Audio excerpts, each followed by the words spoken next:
The ice was a language.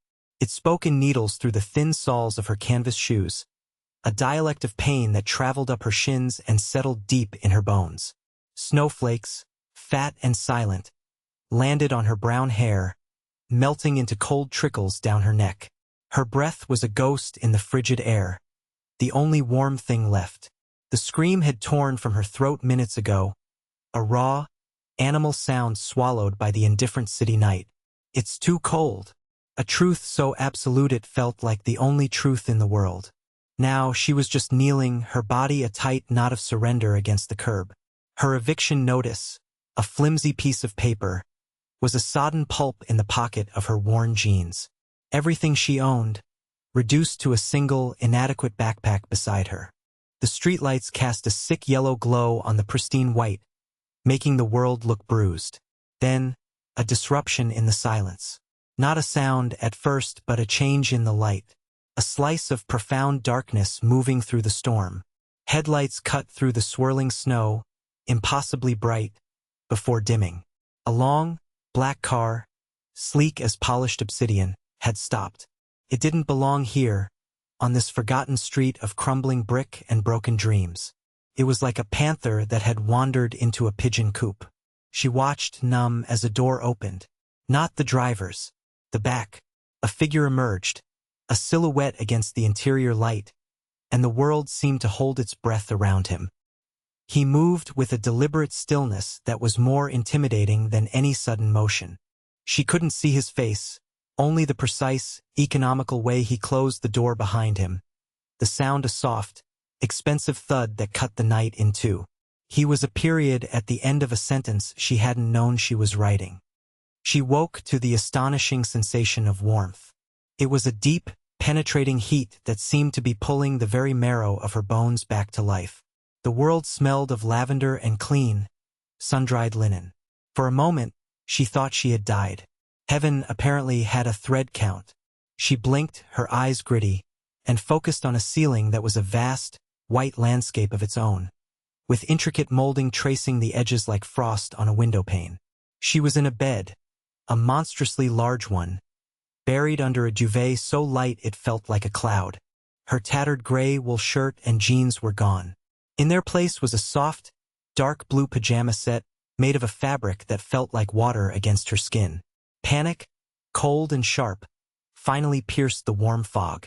She sat up, the duvet pooling around her waist. The room was immense, painted in shades of quiet gray and cream. A fireplace, unlit, stood like a silent altar on one wall. A man stood by the floor-to-ceiling window, his back to her. He was not the man from the car. This one was broad-shouldered and built like a mountain, dressed in a simple, dark suit. He turned his head slightly. "He will be in shortly," the man said, his voice a low, gravelly rumble. He did not introduce himself. He did not need to. His purpose was clear. He was a guard. A wall. A door opened with a near-silent click. The man from the car entered. In the soft light of the room, she could see him properly. He was not what she expected. He was younger than she'd imagined, with a face of sharp, elegant lines and eyes so dark they seemed to absorb the light. He stopped several feet from the bed, his hands clasped loosely behind his back. His stillness was unnerving. It wasn't passive. It was coiled, controlled. "You collapsed," he said. His voice was quiet, with an accent she couldn't place, each word chosen with precision. "You are safe here, safe." The word sounded foreign, a relic from another language, another life. She clutched the edge of the duvet, her only shield. "Where is here?" she managed, her own voice a rough whisper. He didn't answer immediately. He just watched her, his gaze analytical, as if he were solving a complex problem. "A place you can be warm," he said finally, as if that were the only answer that mattered. His name, she learned, was Tarek. The mountain was Kale. They spoke little. Food appeared on a tray. Water in a crystal glass. Questions hung in the air, unspoken and heavy. She stayed in the room for a day, adrift in a sea of silk and silence, her dirty backpack sitting in the corner like a piece of damning evidence. The next morning, the door creaked open. It wasn't Tariq or Kale. It was a child. A little girl of maybe 7 or 8, with Tariq's same dark, serious eyes and a cascade of black hair. She wore a simple white dress and held a large, red sketchpad to her chest like a shield. She stood in the doorway, a small, solemn statue, just watching. Anya, who hadn't known what to do with herself for 24 hours, felt a sudden, sharp pang of purpose. She sat up straighter. "Hello," she said softly. The girl didn't reply. She took a tentative step into the room, her gaze sweeping from Anya's face to the backpack in the corner, then back again. She clutched her sketchpad tighter. Anya swung her legs over the side of the bed, the plush carpet a shock of softness against her bare feet. She didn't stand, didn't want to loom over the child. She just sat, waiting. The girl took another step, then another until she was standing just out of reach. She opened her sketchpad and pulled out a single, bright yellow crayon. She held it out, an offering. Anya looked from the crayon to the girl's face. The child's expression was unreadable, but her gesture was not. It was a question and an invitation all at once. Slowly, Anya reached out and took the crayon, her fingers brushing the girl's. The contact was feather-light, but it felt like an anchor. "Thank you," Anya whispered. The girl gave a single, small nod. From the hallway, unseen, Tariq watched. He saw the tension leave the girl's shoulders. He saw the way Anya held the crayon, not like a toy, but like a gift. It was the first time his niece, Layla, had voluntarily offered a piece of her world to a stranger since her parents. Since before. Something shifted in his chest. A quiet, tectonic movement. He had brought home a stray, a problem to be solved. But what he was witnessing was not a problem. It was something else entirely. Something warm and complicated and full of things that didn't have names yet. The house was a beautiful prison of marble and glass. Anya felt like a ghost haunting its perfect, sterile halls. She needed to do something, to feel the familiar weight of work in her hands, to be useful. She followed a scent, yeast and roasting garlic, down a long corridor and found the heart of the home. The kitchen. It was a magnificent space, all stainless steel and dark wood, with a massive island in the center. An older woman with kind eyes and flour dusting her apron was kneading dough with a practiced, rhythmic grace. She looked up as Anya hovered in the doorway. "Ah," the woman said, her voice warm and accented. "You are awake. I am Fatima." Anya clutched her hands together. "I'm Anya." I was wondering if I could help." Fatima paused her work, wiping her hands on her apron. She studied Anya for a long moment, a gentle but thorough inspection. "Can you cook?" she asked. "A little," Anya admitted. "My mother taught me. Mostly baking." It was an understatement. Baking was her art, her inheritance. The worn, leather-bound recipe book in her backpack was the only heirloom she had left. Fatima smiled, a genuine, crinkling expression that reached her eyes. "Dough does not judge," she said, gesturing to the floured surface. "It only asks for warmth and time." Relief, sudden and overwhelming, washed over Anya. This she understood. The feel of flour, the patient work of hands, the slow transformation. She washed her hands and took the place Fatima offered. The cool, smooth dough a welcome shock to her system. She began to knead, falling into the familiar rhythm, her shoulders slowly unknotting. The world shrank to the space on the counter, to the simple, honest work. She was no longer a charity case in borrowed silk pajamas. She was a woman who knew how to make bread. And in Tariq's cold, silent mansion, that felt like a superpower. Have you ever felt that? That feeling of finding a small piece of yourself again when you thought everything was lost? That moment when a familiar task or a simple smell reminds you who you are underneath all the chaos. Let me know in the comments which small thing always brings you back home to yourself. A strange rhythm established itself over the next few days. Mornings in the kitchen with Fatima, the air thick with the scent of cardamom and rising bread. Afternoons with Layla, who would sit at the kitchen island and draw while Anya worked, the silence between them comfortable, companionable. Layla's drawings were of swirling galaxies, sad-eyed animals, and, increasingly, of a girl with long brown hair standing beside a small stove. Tarek remained a ghost. Anya would catch glimpses of him, a shadow passing a doorway, the low murmur of his voice on a phone call from behind a closed study door. He joined them for coffee some mornings, a ritual of shared silence. He would sit at the head of the table, a cup of black coffee in his hand, and simply watch. He never complimented her baking, but he always took a second piece of the cardamom bread she made. The approval was in the action, not the words. One afternoon, while she was showing Layla how to braid a challah, she heard his voice from the study, sharper than usual. The door was slightly ajar. The transaction is secure, but the exposure is unacceptable. He was saying, his voice a low, tense current. Find the leak. I don't care what it costs. No one gets close to this house. No 1 inch. Anya froze, her hands still in the dough. That world. The world of transactions and leaks and threats. It was a cold, sharp reminder that this warm, flour-dusted kitchen was an anomaly, a bubble of safety in a life she couldn't begin to understand. Later that evening, she called her best friend, Chloe. Anya. Oh my God. Are you okay? I've been calling you for days. Chloe's voice was a frantic, loving tether to her old life. I'm Okay, Anya said, huddled in a window seat, the phone pressed to her ear. I'm in a house. It's safe. A house? Whose house?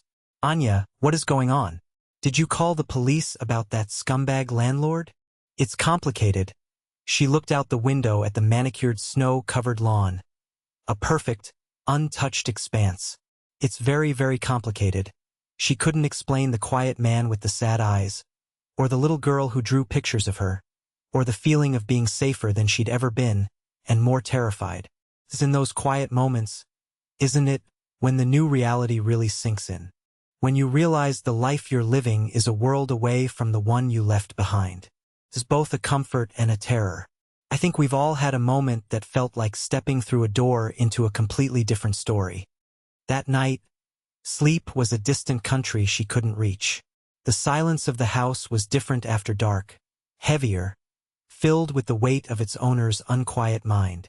Drawn by an instinct she didn't understand, she left her room and followed the sliver of light that bled from under the study door. She knocked softly. A pause. Then, come in. Tarek was not at his desk.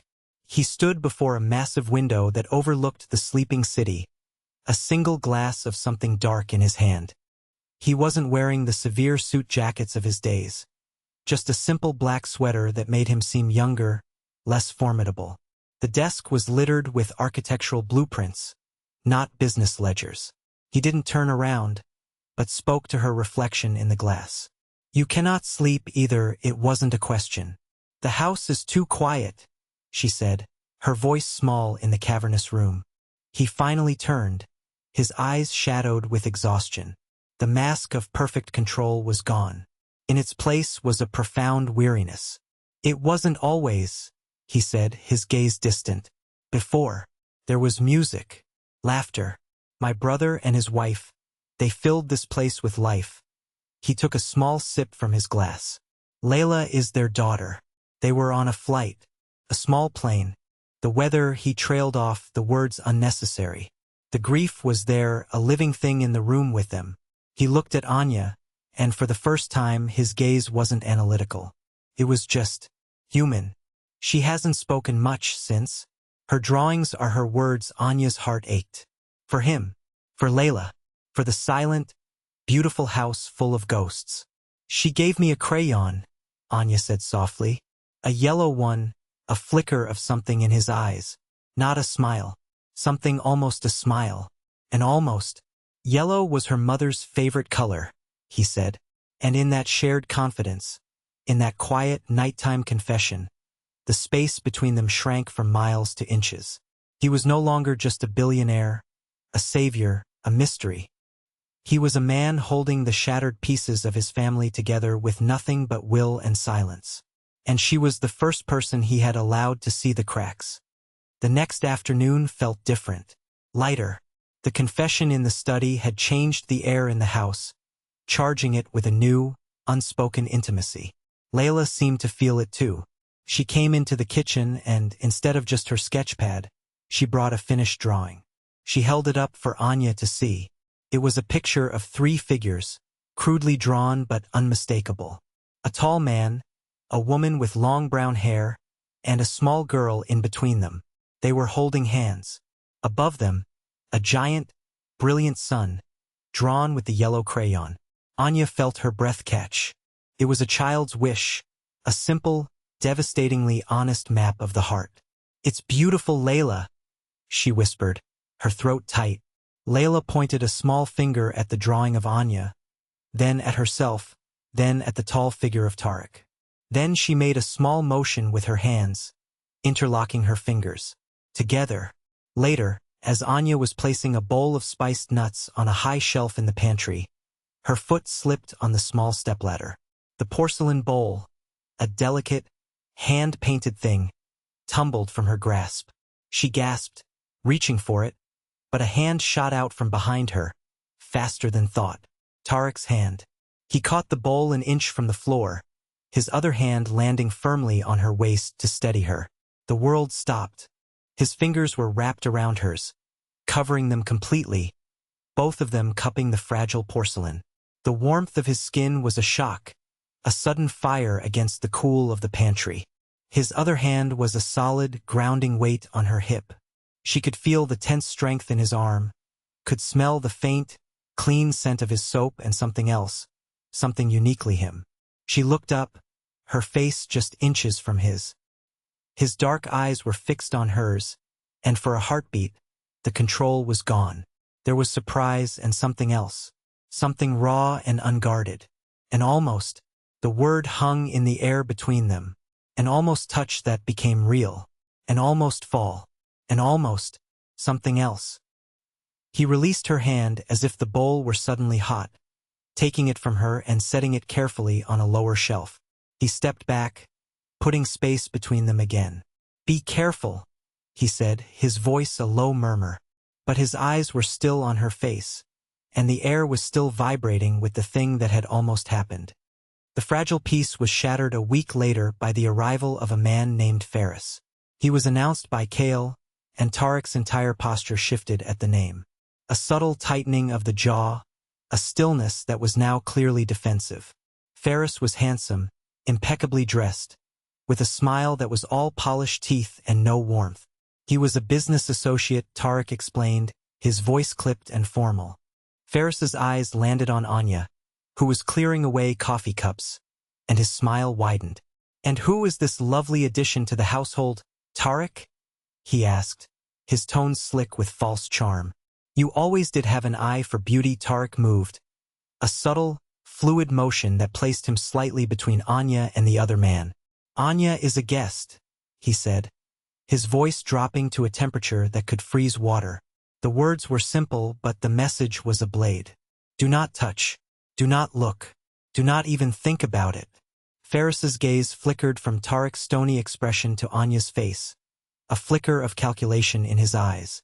He extended a hand to her. "A pleasure to meet you, Anya. I am Ferris Al-Jamil." Anya hesitated, then reluctantly shook his hand. His grip was dry and cool, and held on a fraction of a second too long. Throughout their meeting in the living room, Anya was acutely aware of Ferris's eyes on her. He would ask Tarek a question about a shipping lane or a commodities price, but his attention would drift back to where she was quietly reading with Layla in a corner. It was a violation, a quiet invasion of the sanctuary she had found. She saw the man others saw in Tarek then. Not the grieving brother or the quiet observer of her baking. She saw the powerful, dangerous man who moved in a world of sharks, and who had become, without her even realizing it, her protector. The air was thick with unspoken threats, a chess game being played with lives and fortunes, and she, somehow, had become a piece on the board. This tension, this pivot from quiet intimacy to sudden danger, is where stories truly catch fire. It's the moment a character has to choose what and who they are willing to fight for. We've all felt that protective instinct, that sudden urge to stand between someone we care about and a threat. It's a powerful, primal feeling. After Ferris left, a heavy, oppressive silence descended on the house. The warmth of the kitchen felt a world away. Layla had retreated to her room, and even the indomitable Fatima seemed subdued. Anya found Tariq hours later, back in his study, staring at the blueprints on his desk but not seeing them. His hands were clenched into fists at his sides. She stood in the doorway, a habit she was beginning to hate, always on the threshold of his life. "He knows," Tariq said without turning. "He knows what?" He saw a vulnerability, a weakness. Anya's blood went cold. "Me. He will try to use you," Tariq continued, his voice flat, devoid of emotion. "That is how men like him operate.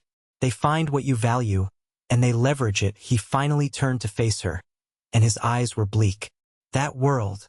It is not for you." A knot of ice formed in her stomach. It was over. He was sending her away. Of course he was. She was a liability, a stray dog who had wandered into a lion's den. Her presence endangered him, endangered Layla.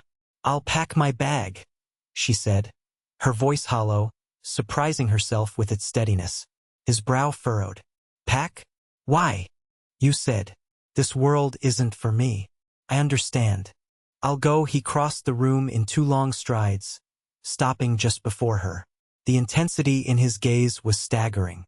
"Anya," he said, and her name was a sound of disbelief, of frustration.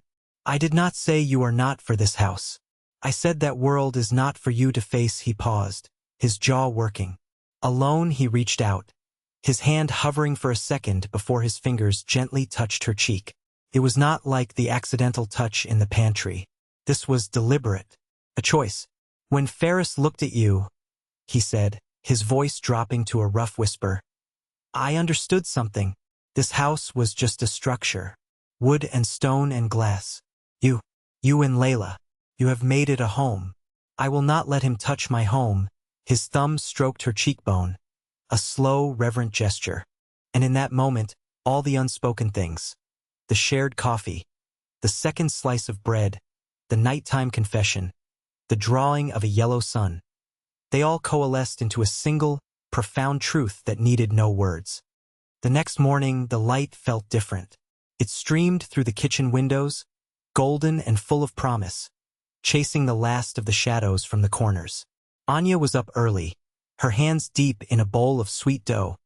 The recipe for cinnamon rolls from her mother's book spread open on the counter. The scent of cinnamon and melting brown sugar began to fill the air, a warm, fragrant declaration of intent. This was her home now. She would not be a ghost in it. She would fill it with life, with warmth, with the smell of baking.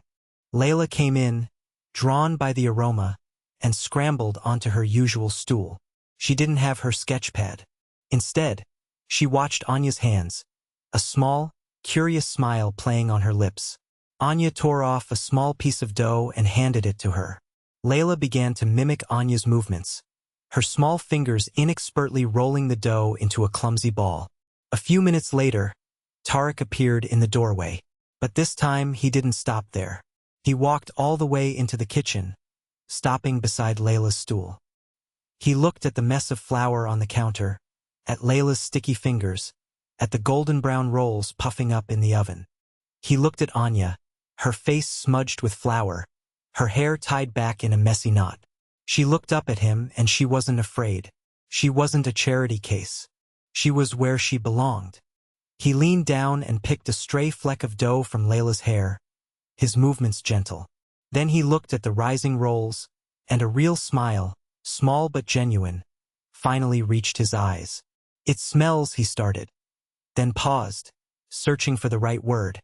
He looked directly at Anya, and the whole world was in that look. Protection, belonging, a future. "It smells like home," he said, and it was more than enough. It was everything. And that's where we leave them for now. Not with a perfect ending, but with a perfect beginning, built on the promise of warmth and the fierce, quiet decision to protect it. The dangers of Tariq's world are still out there, but inside the walls of that house, a family has been forged. What do you think happens next? Does the quiet strength they've built be enough to face the storms to come? Let me know your thoughts in the comments. And if you've loved following Anya and Tarek's journey from a cold, snowy street to a warm, cinnamon-scented kitchen, don't forget to like this video and subscribe for more stories that find the light in the darkest of places. Thank you for being here.